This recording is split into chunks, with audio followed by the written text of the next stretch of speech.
आकलन करना, चिंतन करना,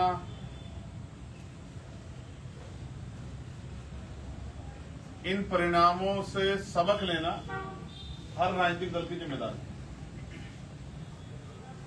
एक बड़ा सवाल ये आता है कि आजाद समाज पार्टी के आने से हमारे वोट बढ़ जाएंगे, हमारा नुकसान हो जाएगा, हम कमजोर हो जाएंगे, हम ताकत में नहीं आ पाएंगे। ये बहाने हैं उन लोगों के लिए जो काम नहीं करना चाहते। जो काम करना चाहते हैं उनके पास कोई बहाना नहीं है। इसका उदाहरण तमिलनाडु। तमिलनाडु में जो पार्टी 2 साल पहले बनी, 6 महीने के अंदर जिसने यात्रा, कार्यक्रम, पॉलिसी बनाकर अपनी पार्टी का पावर में आने पे पार्टी क्या करेगी ये बात लोगों तक पहुंचाकर, और तमिलनाडु जो वैचारिक आंदोलन की धरती है, जहां ईवी पेरियार नायकर स्वामी का आंदोलन, द्रविड़ आंदोलन इतना मजबूत है कि आज भी भारतीय जनता पार्टी जो देश की सबसे बड़ी पार्टी है, केंद्र में है, बंगाल का चुनाव जीत के उसको 1 सीट मिली है इंडिविजुअल तमिलनाडु में।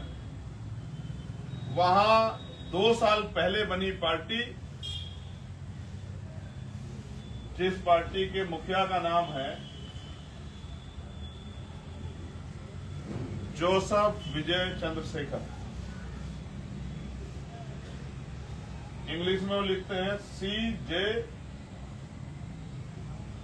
विजय, यानी कि चंद्रशेखर जोसेफ विजय, ये उनके पिता का नाम।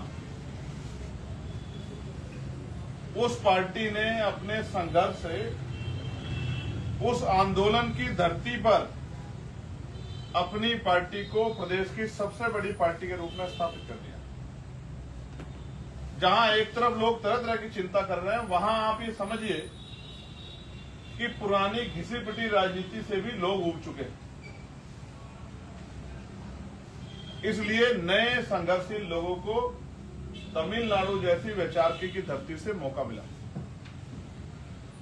अगर तमिलनाडु में 6 महीने पहले से संघर्ष करने वाली 2 साल पहले बनी पार्टी अगर सत्ता की सर्वोच्च कुर्सी पर स्थापित हो सकती है, तो उत्तर प्रदेश में आजाद समाज पार्टी का आचरण क्यों नहीं? महसूस करने की जरूरत है, समझने की जरूरत है, शक्ति लगाने की जरूरत है, संकल्प लेने की जरूरत है। हम लोग भी वो कारनामा उत्तर प्रदेश में कर सकते हैं और करेंगे, क्योंकि उत्तर प्रदेश में 12-14 साल से जिस तरह का अन्याय का, आतंक का, जुर्म जाति का राज चल रहा है, वो उससे हम लोग पीड़ित हैं। हमारे मन में भी इच्छा है इस जुर्म जाति की सरकार को बदलने की। आप महसूस करके देखो, अगर तमिलनाडु के लोग ये सोचते कि भाई विजय को ताकत देने से हम कमजोर हो जाएंगे, ये कमजोर हो जाएगा, ये दल कमजोर हो जाएगा, हमारा नुकसान हो जाएगा, तो क्या आज टीवी के इतनी बड़ी पार्टी बन पाती? क्या वहां के लोग बुद्धि नहीं रखते हैं? क्या उन लोगों में दिमाग नहीं है? क्या उन लोगों को अपने प्रदेश के अपने लोगों की चिंता नहीं है? लेकिन जनता बदलाव चाह रही है, और बदलाव सिर्फ सत्ता का नहीं, सत्ता के साथ उस व्यवस्था का भी जो आदमी से आदमी को लड़ाने का काम करती है, जो धर्म के आधार पर, जाति के आधार पर, क्षेत्र के आधार पर, लिंग के स्थान के आधार पर भेदभाव करती है और जुर्म जाति करती है। और जिस व्यवस्था में आजादी के 75 साल बाद भी हम लोग रोटी रोटी के लिए मजबूर हैं। रोटी, कपड़ा, मकान के अधिकार संविधान देता है, लेकिन क्या इससे व्यक्ति का बौद्धिक विकास और स्वाभिमान सम्मान के जीवन का निर्माण हो सकता है रोटी, कपड़ा, मकान से?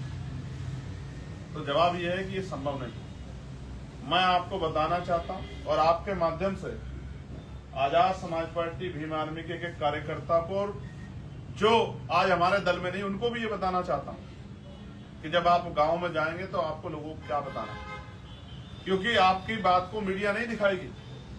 मीडिया यहां 1000-1500 लोगों की रैली को बहुत बड़ा चढ़ा के बताएगी, लेकिन आपने जो 20-20, 40-50 लोगों की रैलियां की है, उसको मीडिया नहीं दिखाया, क्योंकि मीडिया के भारतीय मीडिया का चरित्र आप जानते हैं कि वो एजेंडे के आधार पे बात को दिखाती है और एजेंडे के आधार पे बात को पहुंचाती है। ये वही मीडिया है जो जिनके चुनाव के बाद जब पोलिंग हो जाता है इनके सर्वे आते हैं और कई बार वो सर्वे झूठे साबित होते हैं, गलत साबित होते हैं, लेकिन ये मीडिया कभी माफी नहीं मांगती है। ये नैरेटिव बनाती है, माहौल बनाती है, लोगों की भावनाओं से खेलती है, छोटी छोटी घटनाओं को बड़ी बड़ी घटना करके सांप्रदायिक माहौल को बढ़ावा देती है और उसके बाद कई ऐसी घटना हो जाती, कई लोगों की जान चली जाती। इस मीडिया को कोई फर्क नहीं पड़ता।